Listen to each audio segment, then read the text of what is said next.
चलिए, तो आज हम पढ़ेंगे व्यवहारवाद और संरचनावाद और इनके मध्य अंतर। देखिए, संरचनावाद क्या होता है। तो संरचनावाद को मनोविज्ञान का पहला स्कूल माना जाता है। प्रवर्तक कौन थे? विलियम वुंट और उनके शिष्य एडवर्ड बी टिचेनर। मुख्य फोकस क्या था इसमें? चेतना की संरचना का अध्ययन करना। संरचनावादियों का मानना था कि जटिल मानसिक अनुभव सरल मानसिक तत्वों जैसे संवेदनाओं और भावनाओं से बने होते हैं।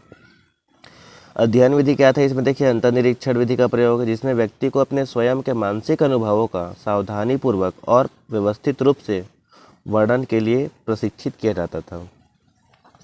योगदान क्या है इसका? मनोविज्ञान को दर्शन शास्त्र से अलग कर प्रयोगात्मक रूप प्रदान किया और पहली मनोवैज्ञानिक प्रयोगशाला स्थापित की।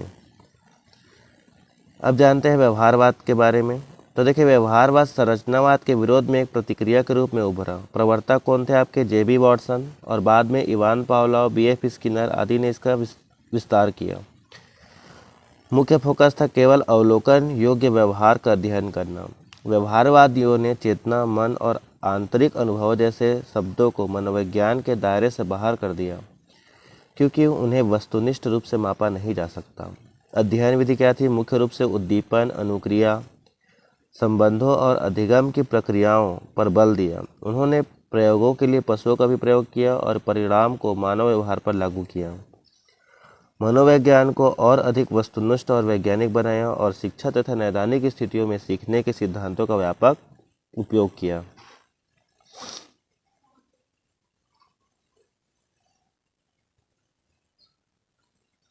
ठीक है, तो देखिए यहाँ पे विशेषता संरचनावाद और व्यवहार। देखो, अध्ययन का केंद्र क्या था? ठीक है, तो अध्ययन का केंद्र जानते हैं। तो संरचनावाद का था चेतना और व्यवहारवाद का था व्यवहार का अवलोकन। प्रवर्तक कौन थे? संरचनावाद के थे विलियम वुंट, व्यवहारवाद के थे वॉटसन, पावलोव, स्किनर। अध्ययन क्या थी यहाँ पे? संरचनावाद में अंतर्निरीक्षण और व्यवहारवाद में था आपका वस्तुनिष्ठ प्रयोग और अवलोकन। इसके बाद है आपका मानसिक प्रक्रिया। तो मानसिक प्रक्रियाओं को संरचनावाद में महत्वपूर्ण माना गया और व्यवहारवाद में अप्रासंगिक मानी गई। लक्ष्य क्या था? संरचनावाद का लक्ष्य था मन के मौलिक तत्वों की पहचान करना, जबकि व्यवहारवाद में था व्यवहार को समझना, भविष्यवाणी करना और नियंत्रित करना।